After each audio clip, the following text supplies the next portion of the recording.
Alrighty, hello everybody. This is October the 20th. It is a Tuesday, so let me show what we went over today. So we did our morning movement. We read the story called Swing. In math today, we continued our lesson with Introduction to Decimals. And yesterday we had talked about just what it looks like when we have these fractions, how to write them as a decimal. And we learned about the tenths place that is right next door to the decimal point, which is to the right of the ones. And so we reviewed a little bit, and then we got into here, we started talking about what all these zeros mean. So we talked about the place value. So here's where our tenths belong. Right next door, we have the decimal point, and then right next to that, we have our ones place. So if we have a 0 in the ones place, that means that all these fractions we've been looking at, if there's a 0 there, that signals that there are no whole numbers. So we put a 0 to show that we have no wholes. We've just got the fraction, that decimal. All right. When we put it to the right, again, we're saying that we've got not a whole, but a piece of the whole. So it's not nothing, it's something. It's just part of the whole. All right, so those zeros mean no wholes. So as you can see, if you look at all the pictures from the fractions we've been talking about, none of these are all the way shaded in. This one is missing 1, this one's missing 5, 2, and so on. So there's no wholes. All right, so sometimes, just like we learned when we were talking about fractions, we learned that sometimes we do have greater than a whole. So here we've got one whole piece here, and then this one is a whole, but it's not all the way filled in. It's got 4 pieces missing. So this part right here is the fraction, and this is the whole. So we can take that and we can transfer that to a decimal as well. So there's one whole, there's 6/10. So when we write this as a mixed number, it looks like 1 and 6/10. So the way that we say that is going to be the same, 1 and 6/10, because the 6 is in the tenths place value. All right, so here to the left of the decimal point, this is where the whole numbers belong. Here's our decimal point. To the right, this is where the fractional parts belong. We read it. So every time you see that decimal point, we're going to read the decimal point as and. So this is read as 1 and 6/10. All right, here we had some examples. So here we have one whole. There's 3 parts missing, so that means there's 7 shaded since this has 10 parts total. So that's 1 and 7/10, or 1 and 7/10. Here we have 2 holes shaded, so 1, 2, and then this has 3 parts out of 10, so 2 and 3/10. Here, we're taking this whole number 2, we're putting it in the ones place, and then we're taking the 3, because that's how many tenths we have shaded. So I don't have to write 10 anywhere, I just have to put the 3 in the tenths place, and then that lets me know what that value is. Here's another, we're getting bigger and bigger. This one is 3 and 5/10. Notice the placement of the numbers. All right, so we stopped there. We're going to talk about money later on. So we stopped there, and then students had, so Tuesday is the orange. So they had an independent assignment on Seesaw.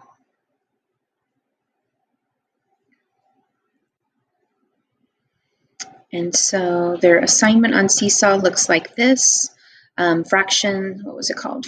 Decimals and fractions. So they're writing the fraction and the decimal that represents the models here that they see. So fraction and decimal.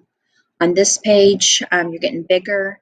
So this one here was a review of what we talked about yesterday.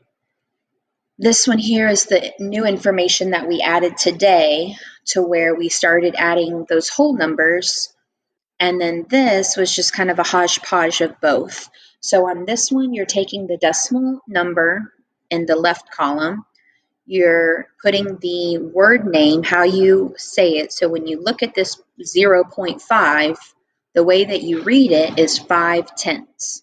Then you're going to write what fraction that is, or like these that have, they actually have whole numbers. When you have a whole number and a fraction together, that's called a mixed number. So you're either going to write just the fraction, like 5/10, or sometimes you might have a mixed number where you have a whole and a fractional part.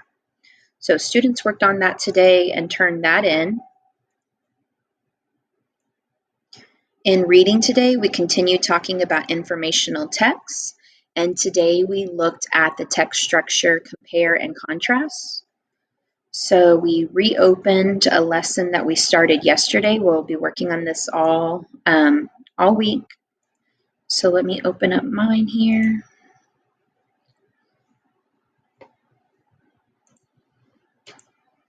All right, so yesterday we talked about sequence. Today we talked about compare and contrast. So we identified this second one as compare and contrast because we noticed it was comparing cats and dogs. So it says cats and dogs make nice pets. Both cats and dogs like to get attention from their owners. They both also like to get treats, but they are very different from each other. Dogs need to be taken on walks, but cats do not. Unlike cats, dogs do not clean themselves. Both pets take a lot of commitment and love. So we highlighted words that kind of signaled what this was about. So every time it said both, we knew that that was something that they both had in common. Things like different or unlike told us that these are the things that are just specific to either the dog or specific for the cat. It wasn't something that they shared. Then the students gave me, this came from them, so they wanted to compare sharks and birds. So I did that as an example for them. So here, sharks, we were using some of these keywords that signal that we're comparing and doing compare and contrast. And so unlike birds, all sharks can swim. Both sharks and birds can be the same color. On the other hand, most birds can fly. So we were practicing putting these in complete sentences using those keywords. And then we hit draft because we're going to continue that tomorrow. Then the students worked on the Seesaw activity called Name That Structure. They worked on the current day. So the current day,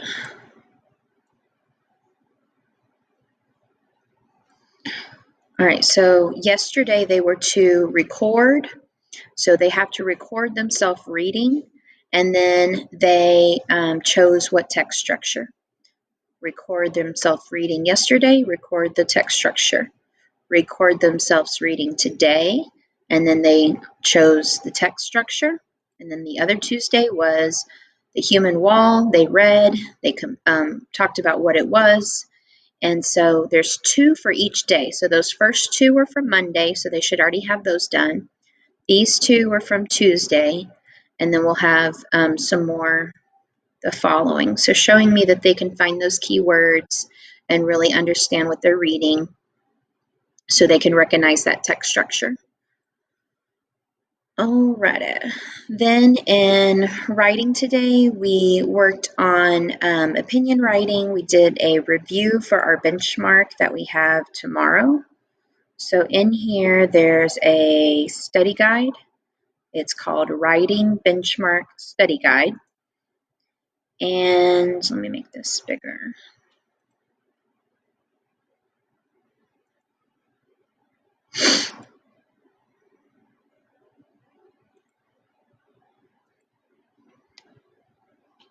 All right, so here, this is Study Guide Writing Benchmark. It says the prompt page is your roadmap to how to write a successful paper. So here, the read, the think, the write, the be sure to, this is telling you exactly what to think about. This is telling you exactly what to write about. And this is telling you exactly how to write it. So here in yellow, this is very important. It tells you what the prompt is about. and tells you exactly what you need to write and how. The be sure to, this section right here, is important things that you need to make sure that each one of these, you could use it like a checklist. You need to make sure each of these things are done. So I'm going to break down these be sure to so you can understand when you check it off exactly what it is that you're checking off. So for the first one I underlined here is clearly state your central idea. So a central idea of a passage is the message that the author is trying to get across to their reader. It's not a topic.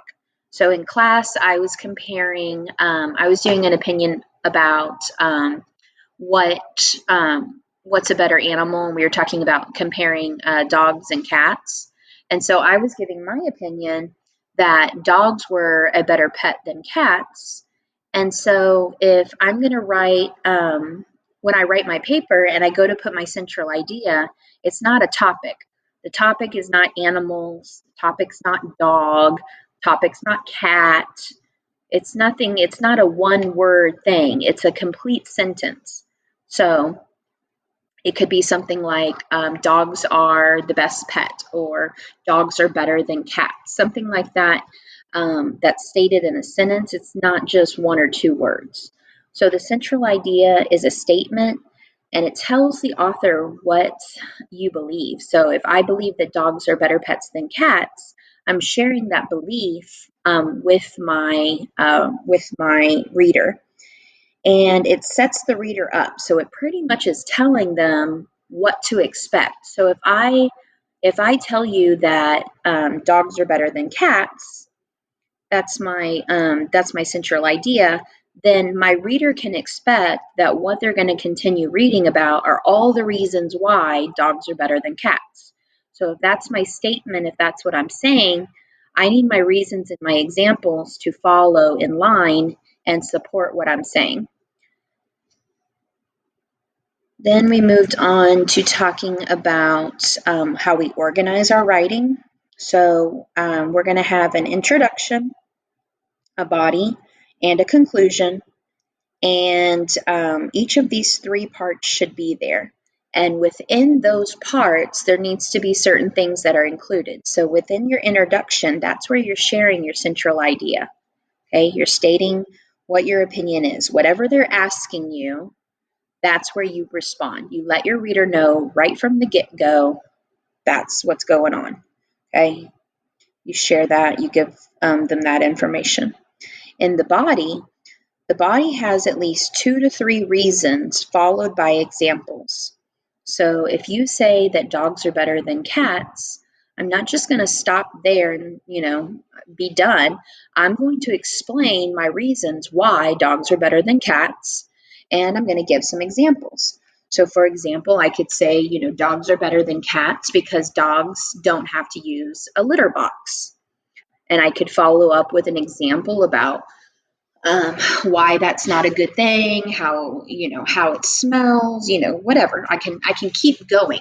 I'm not just going to stop and say, oh, litter boxes are stinky. I'm going to really explain what I mean and why it's a benefit to have a dog rather than a cat. Okay, I'm going to have at least 2 to 3 reasons within that body. Then I'm going to include my conclusion. And the conclusion is I told the kids to think about your introduction is kind of like the appetizer. If you sit down for a meal at a restaurant and you have an appetizer, it's that first serving that you get, okay?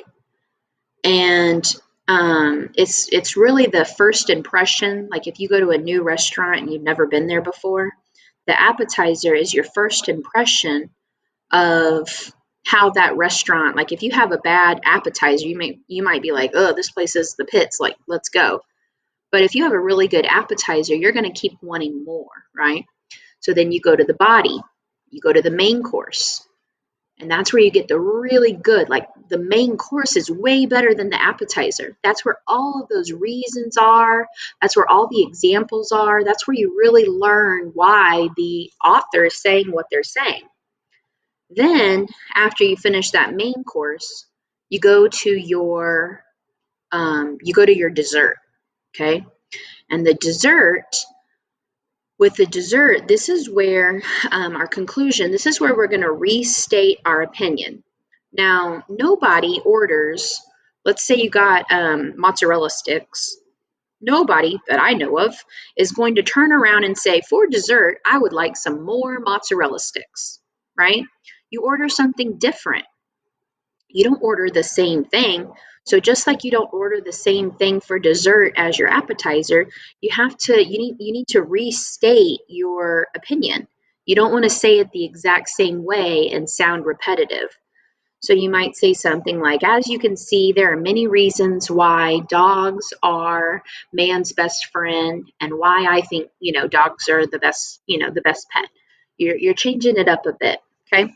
So introduction, body, conclusion. All right, page 4. So here's an example.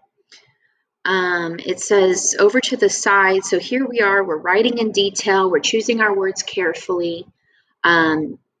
When I get to the blue, I put on here, don't just give a reason. Explain. Oh my goodness.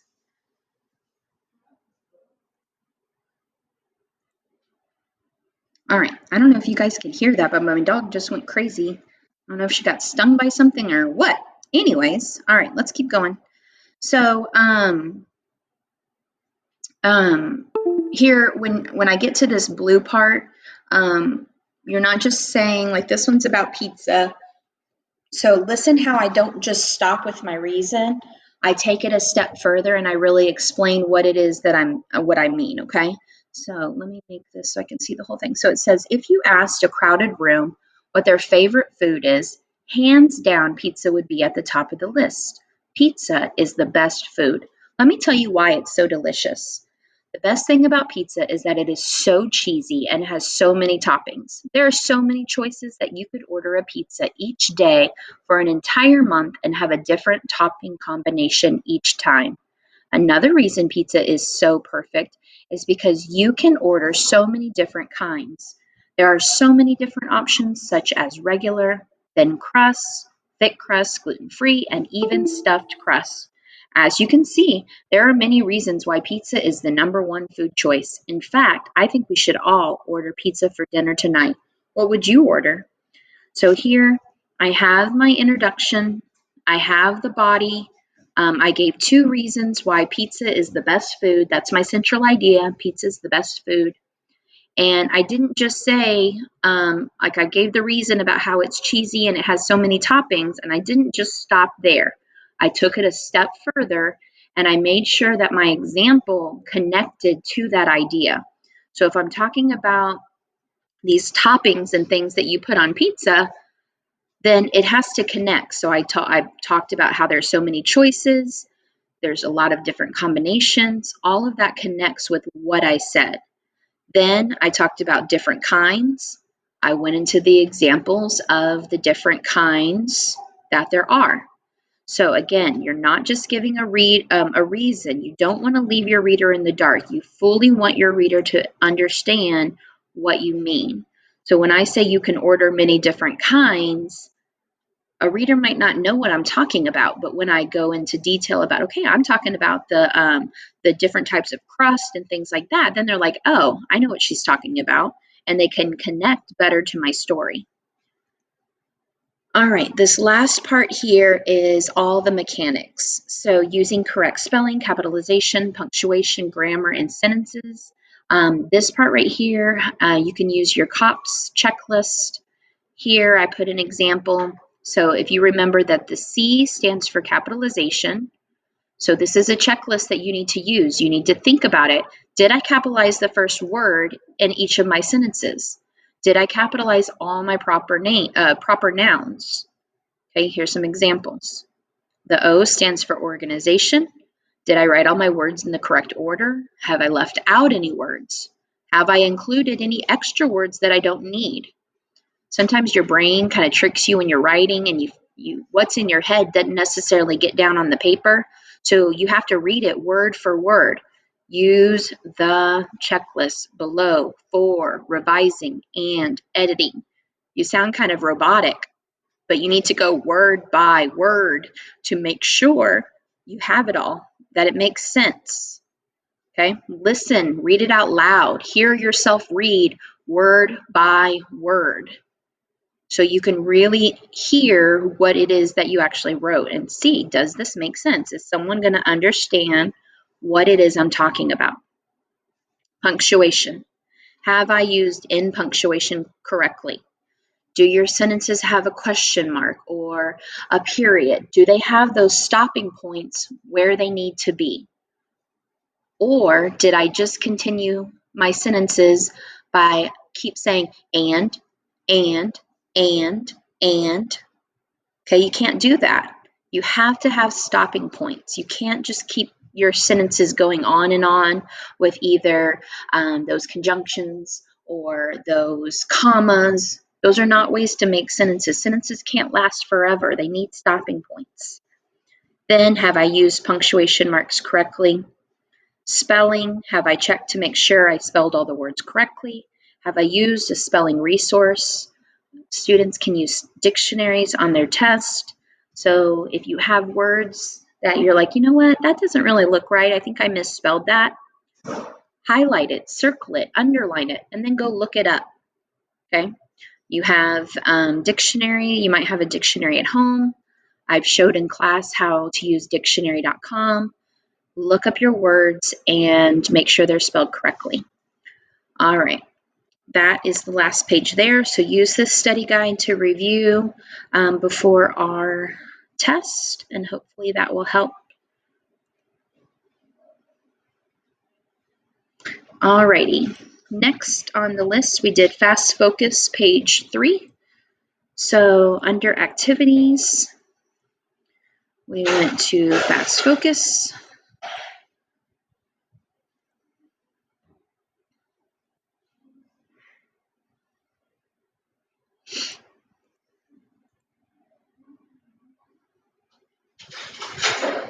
All right, so yesterday we did A, B, C, and D. Today we did E and F.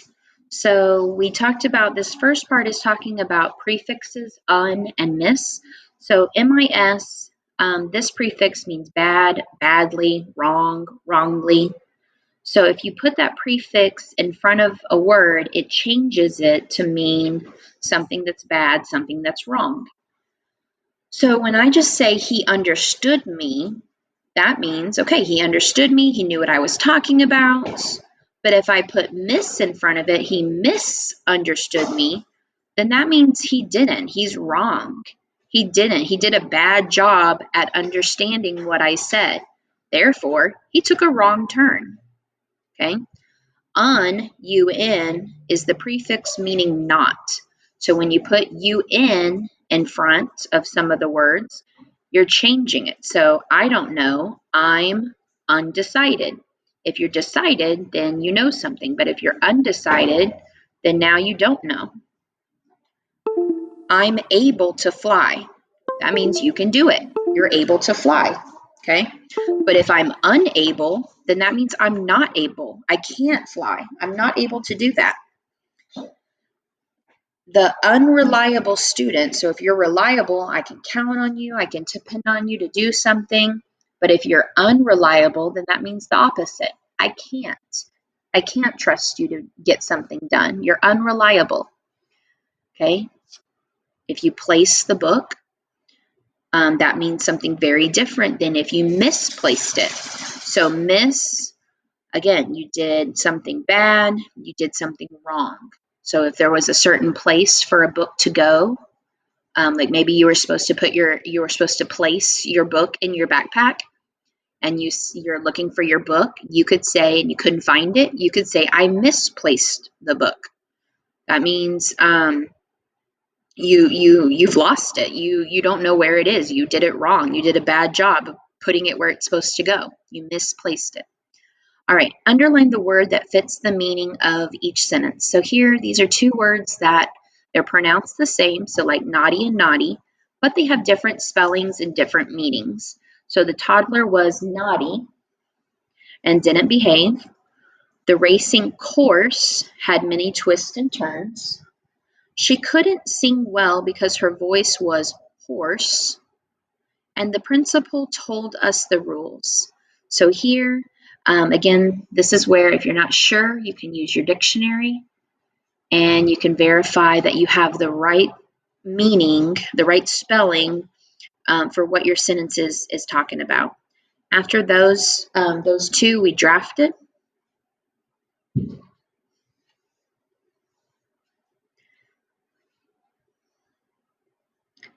we went to lunch and recess. We came back. We took some notes from EduSmart. Let me log in here.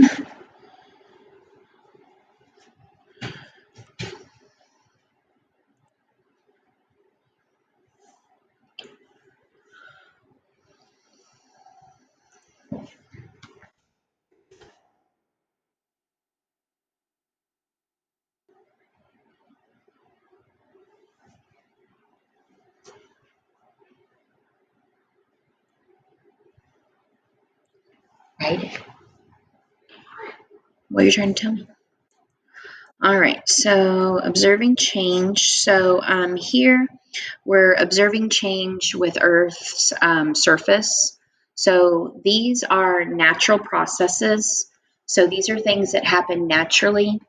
And the processes that we've been talking about are weathering, erosion, and deposition. And so we're going to watch this first part.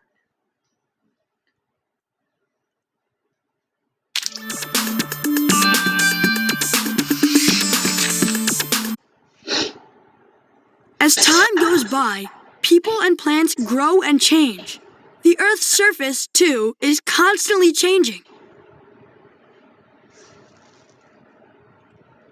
These changes are caused by natural processes like weathering, dissolving, erosion, and deposition. Weathering is the process by which rocks break down naturally into tiny pieces. All right, so go ahead and pause this. And this is a definition that we put into our notebook for science. So go ahead and again, pause the video and add that definition to your notebook. What causes weathering? Extreme temperature changes cause rocks to expand and contract. This expansion and contraction break the rock apart. Okay, so we added this as well. We drew a box and we labeled it cause, and then we drew an arrow and we labeled it effect. And we said that extreme temperature changes are the reason that the weathering has happened. So this isn't just a one-time thing to where at night it's cold and then during the day it's hot. This isn't just something that happens overnight or over 24 hours or even 48 hours. This is we're talking hundreds and hundreds of years. This takes a very, very long time. So here, when you have these extreme temperatures where, let's say, for example, it's getting really cold at night, and then the following day, the temperatures really warm back up, and it's that continuous expanding and contracting. Well, if it keeps doing that over and over, that constant, or not constant, but that continuous movement, then it is going to eventually start to break. Okay, so again, this is a very, very slow process.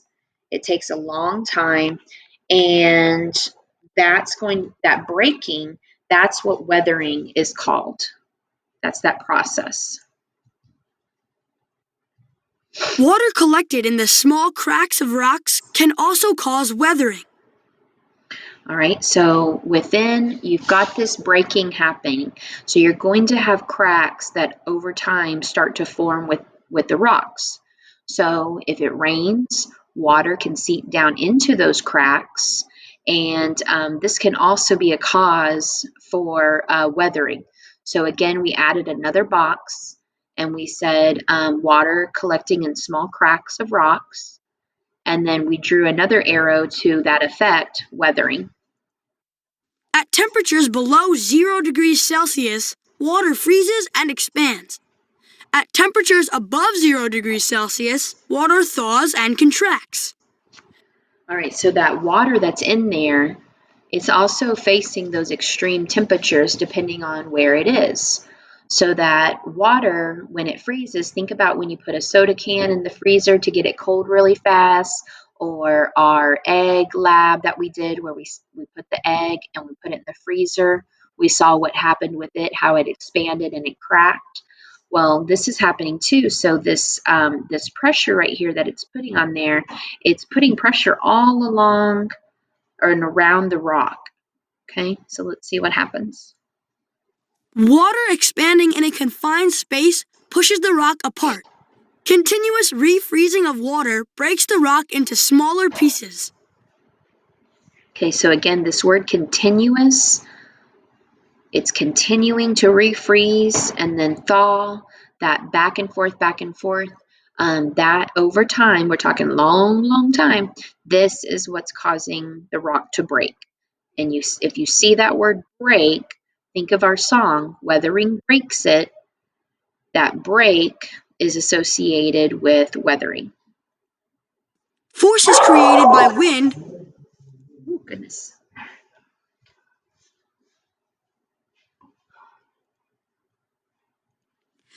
flowing water, and moving glaciers can pick up and carry away these pieces of rocks and soil. All right, so all of those pieces that are breaking off, they might get carried away. So we're talking like little pieces that are broken off. It could blow, the wind could blow and move, flowing water, glaciers, that ice, when that ice is moving, then it's going to pick up stuff and it's going to carry it with it. So in our song, weathering breaks it, erosion takes it. Take it, we're talking about it's taking it from one place to another. It's carrying it away, it's picking it up, carrying it away, it's moving it from one place to the other. So any kind of movement that's naturally occurring, that's erosion. This process is called erosion, and the pieces of rock and soil carried away are called sediments. Let's take a look at water erosion.